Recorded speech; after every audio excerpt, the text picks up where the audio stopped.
Well, the market share report was created at the request of a number of the operators who wanted to understand why market share in their airport railway was different to another airport railway. We collected lots of data, we filtered and benchmarked that data in order to present it back to the operators in a way that they could use it. It's very difficult to actually compare airports with airports because they have very different characteristics.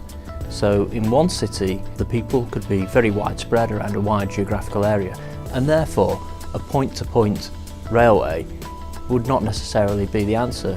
In other cities where there is a concentration of population or destination or origin, then railways can become more successful. Some people say, well, what makes one airport link have a 50% market share and another one have a 1% market share? But actually it's interesting that you can't necessarily rationalise the reason between them.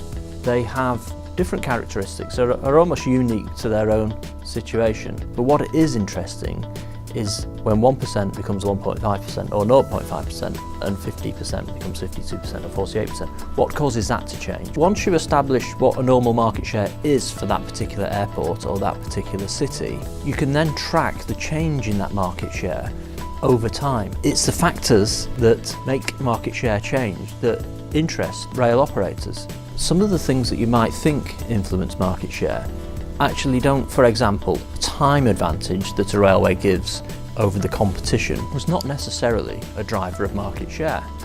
The cost of the journey in relation to distance or comparison with others, or even the cost of a commodity that you could buy in any one of those cities. When you looked at the proportion between the cost of the rail fare and the cost of a commodity, or the time saving, or the distance, there was no immediate correlation.